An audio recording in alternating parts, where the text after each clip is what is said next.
Hello, everyone, and welcome to another episode of Jack of All Trades.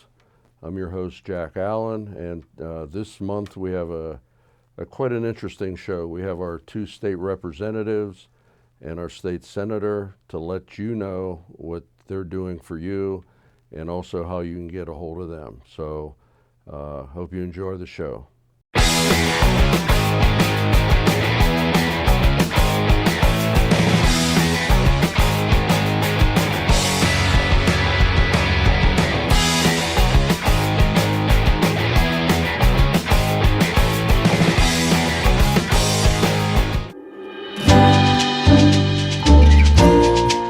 My first guest is Devlin Robinson.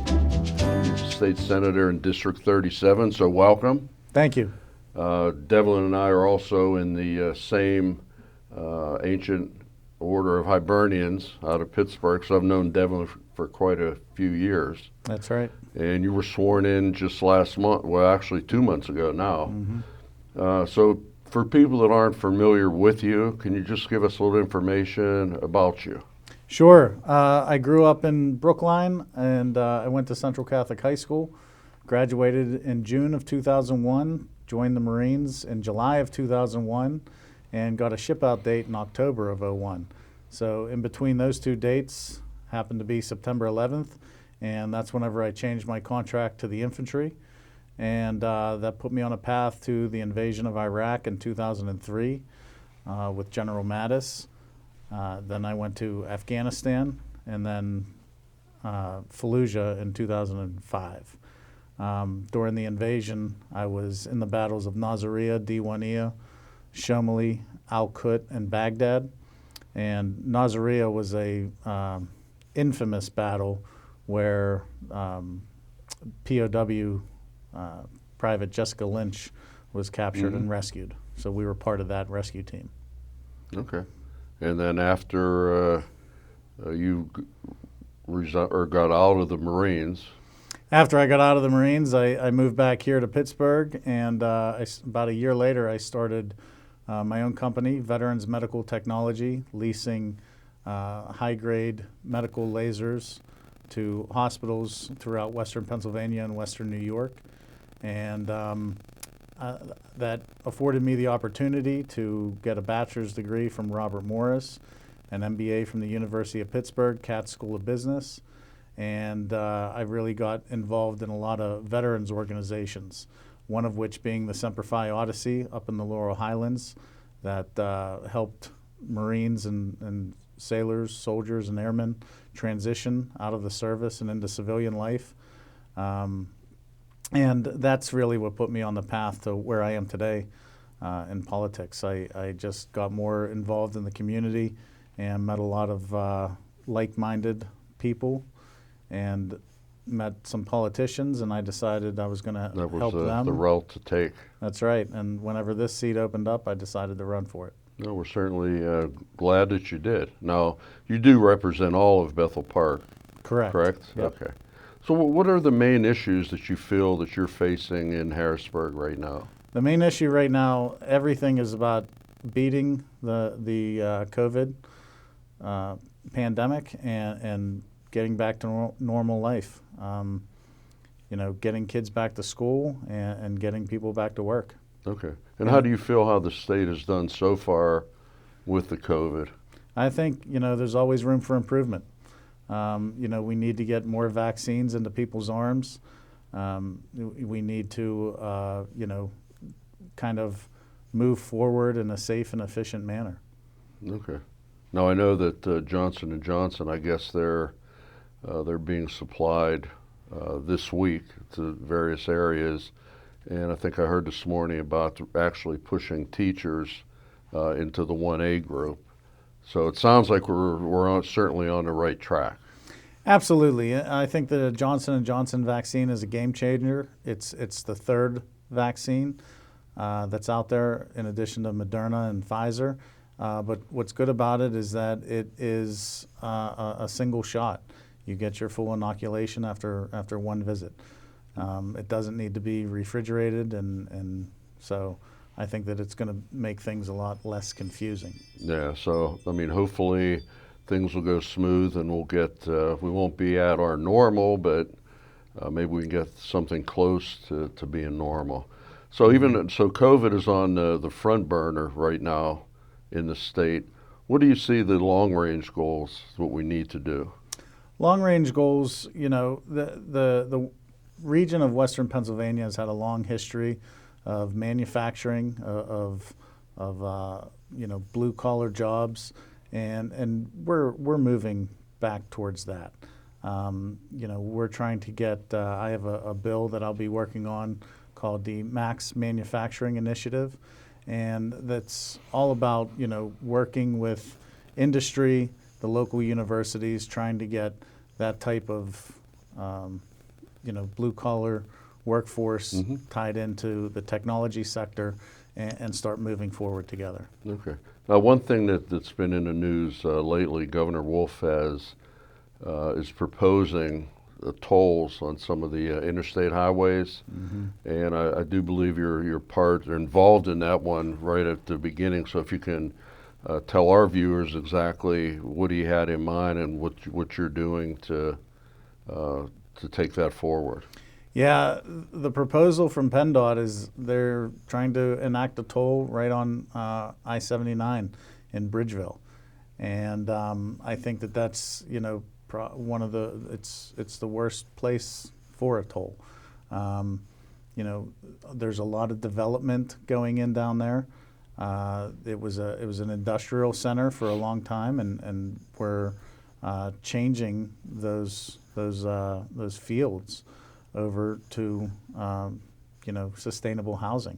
And I think that enacting a toll whenever you're 4 miles away from the Washington County line is just a huge mistake. I think that I think a lot of people feel blindsided by it. I think that a lot of people have been coming in to invest in that area, and they feel cheated.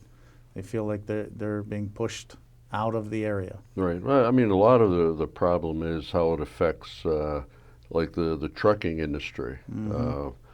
People driving a car, if they have to pay $1 or whatever, they don't even think twice about it. But now when you have heavy trucks going up and down now trying to go an alternate route, it may be worse in the long run. Exactly, and that's the problem, is that people will be paying double for that toll. They'll be paying for the bridge over on 79, and then they'll be paying for all the road wear and tear from everybody trying to avoid the toll. Right. On Route 50 and really Route 19. So it's going to affect this entire area that's already congested, that there hasn't been a plan in place to mitigate the traffic in those secondary routes. So this is still in the beginning stages, correct? And, Correct. and I don't know how much support there is one way or the other, but so Devlin, where exactly is your office? It's a beautiful office right here in Bethel Park. It's, as everybody is obsessed with Chick-fil-A because I see the lines around the block, but right behind Chick-fil-A, right on Highland Road, pull off, it's in the Southmark building. I'm on the 3rd floor. Okay, and 5 days a week? 5 days a week, absolutely. Okay. Give us a call, go to my web address, and shoot us an email, schedule an appointment, because it's still COVID, and if we could do it electronically, we'll take care of all of your issues. If not, we can bring you in by appointment only. Well, thank you very much for coming today. Thank you. Okay. Thanks for having me.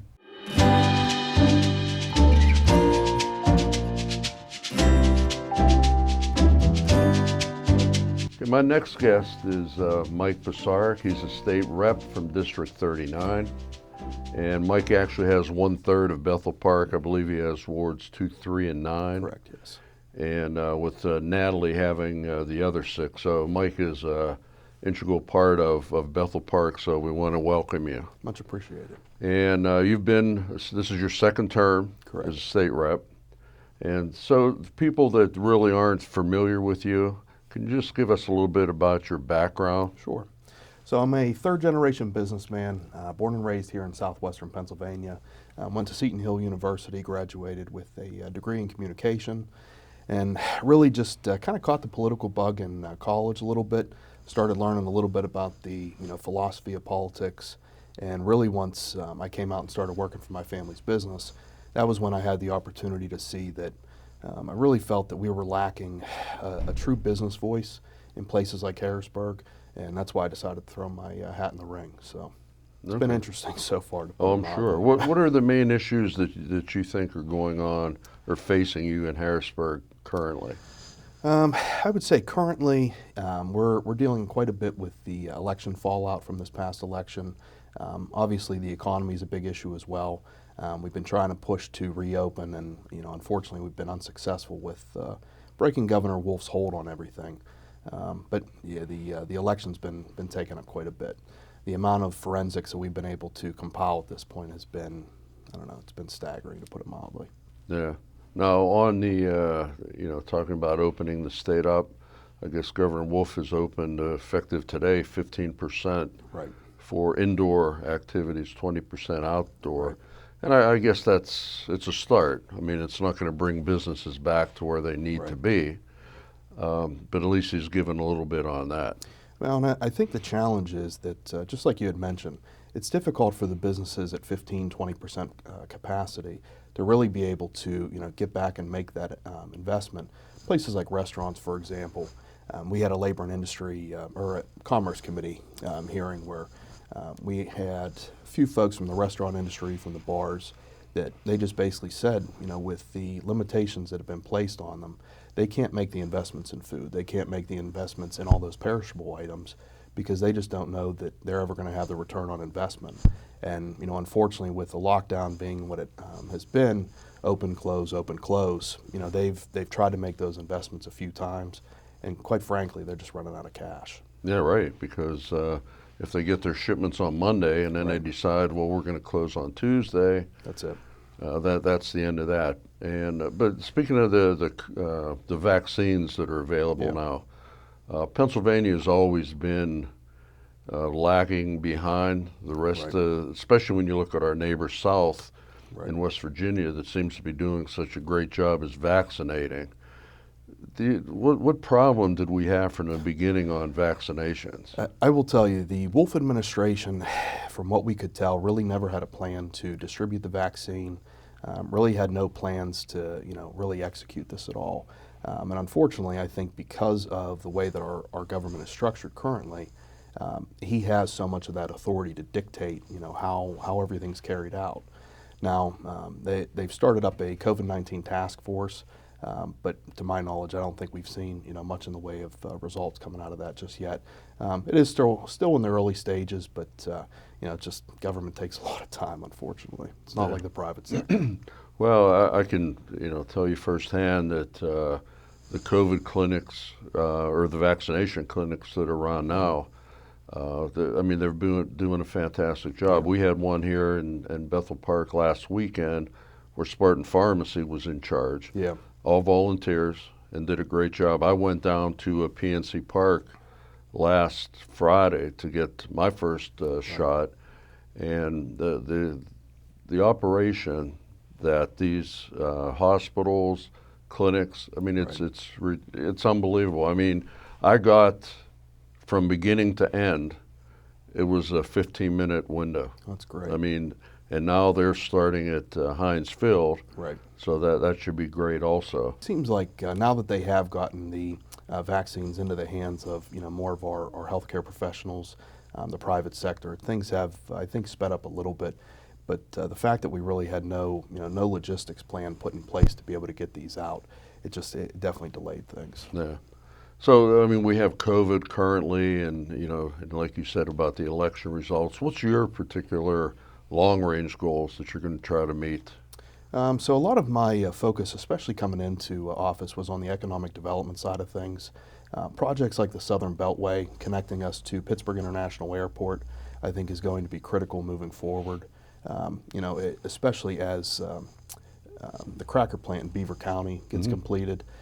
there's a tremendous amount of opportunity there to bring light manufacturing back to places like the Monongahela Valley.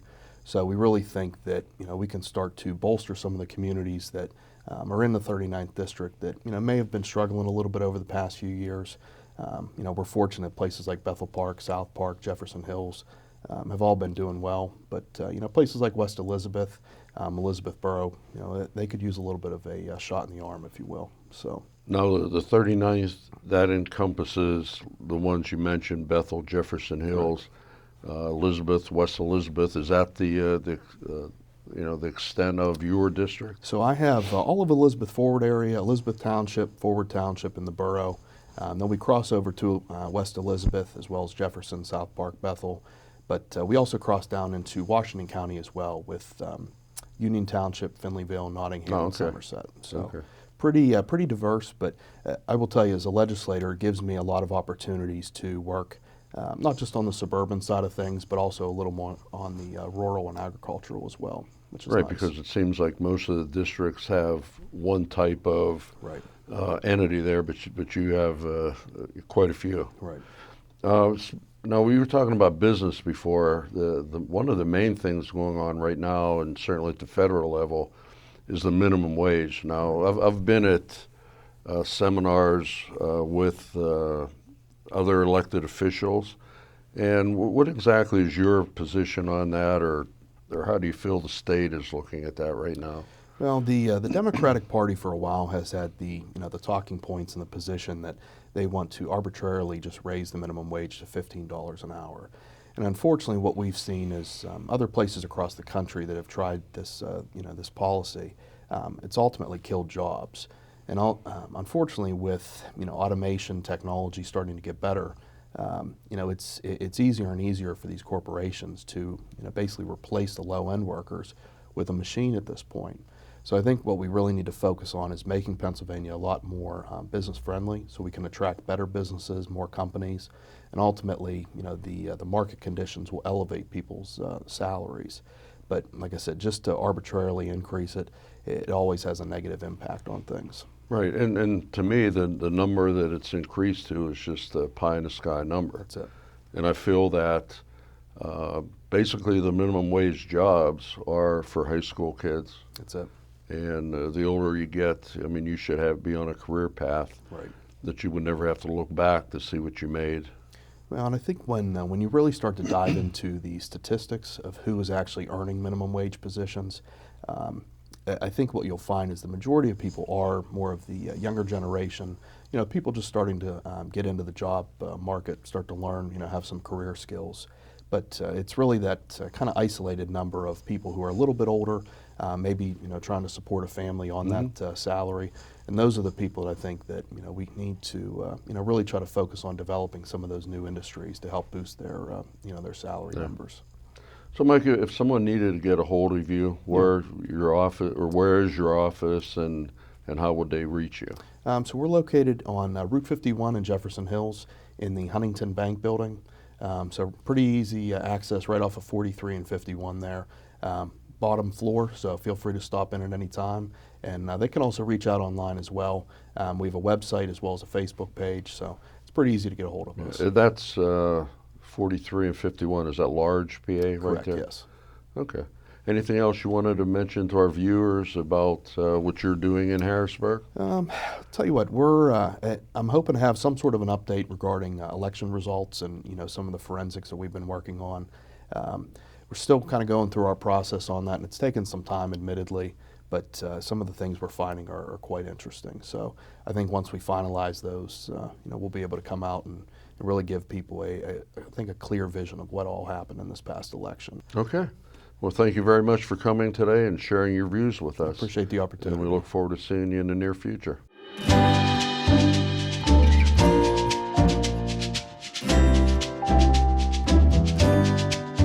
Next guest is the State Representative Natalie Mihalik.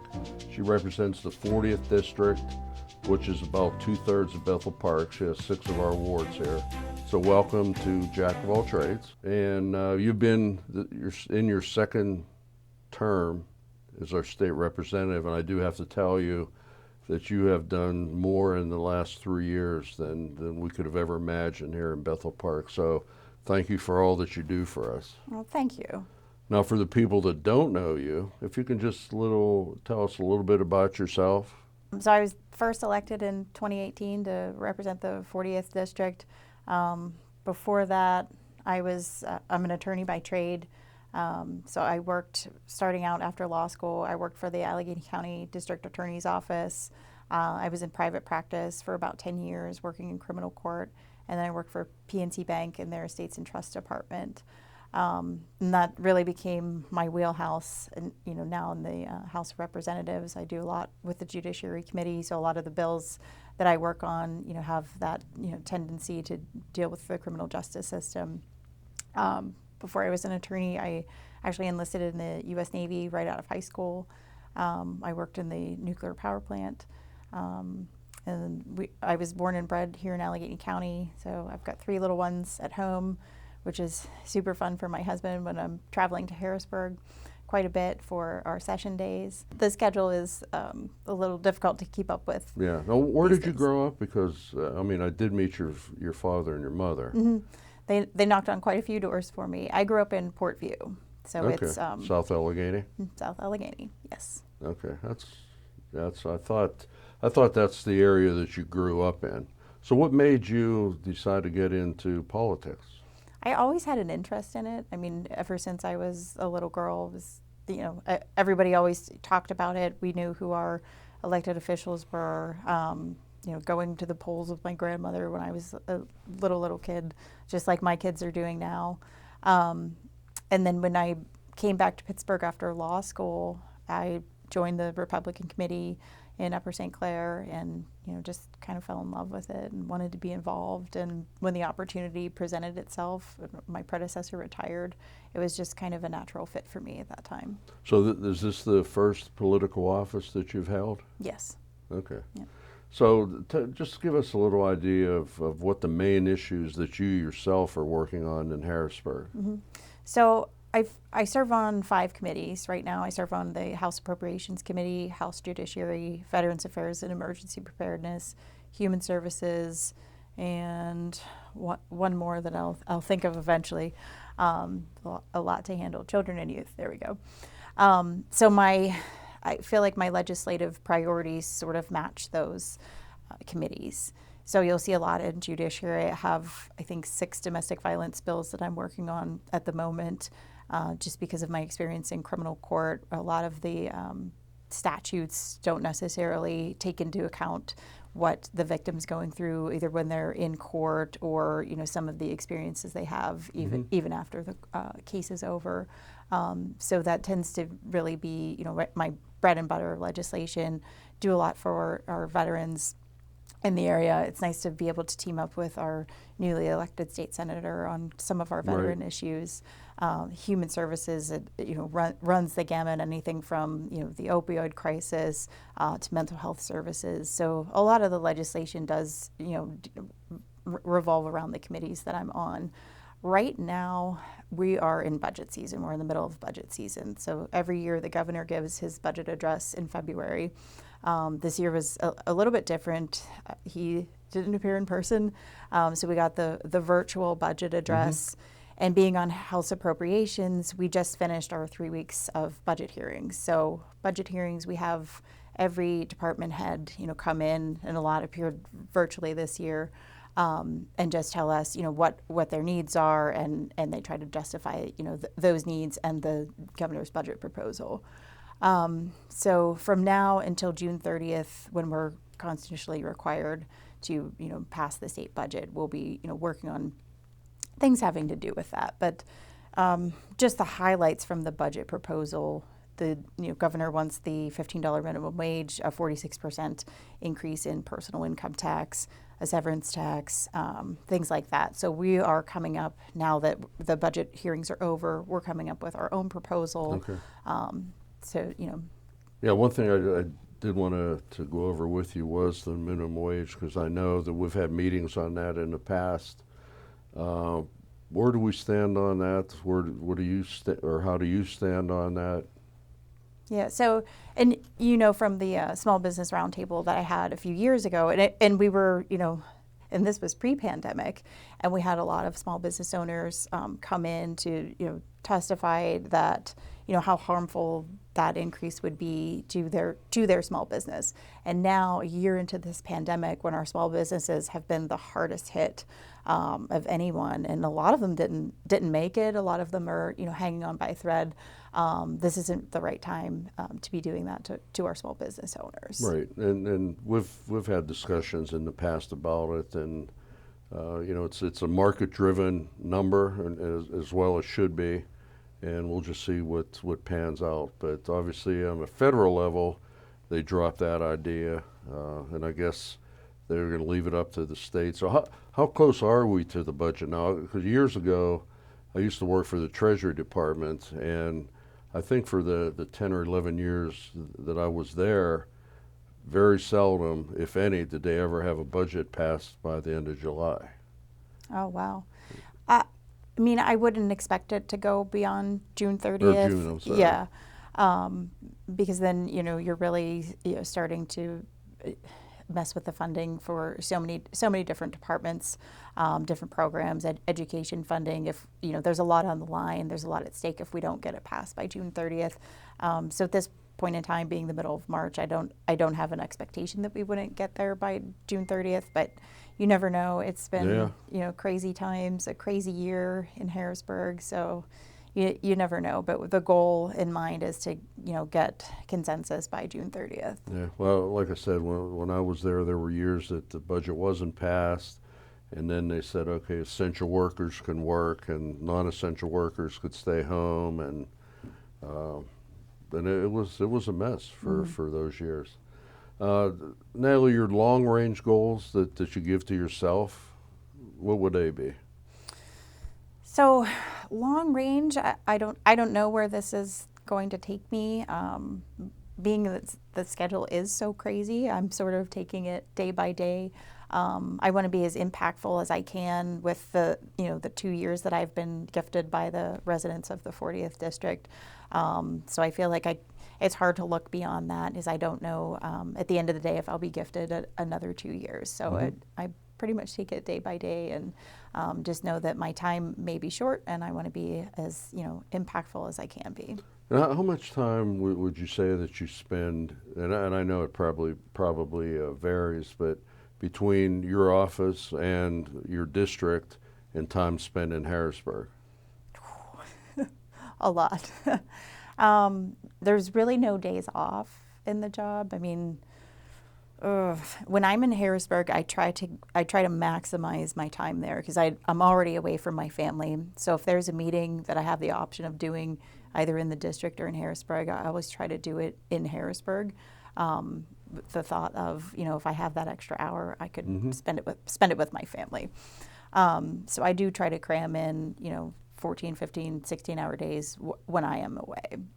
When I'm in the district, tonight I'll see you at a meeting, and I probably won't get home until, you know, well after 9 p.m.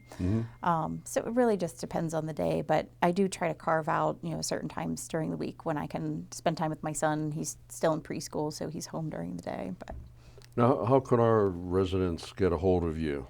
they can call the district office, 724-942-2045. Our district office is located on Boyce Road in Upper St. Clair.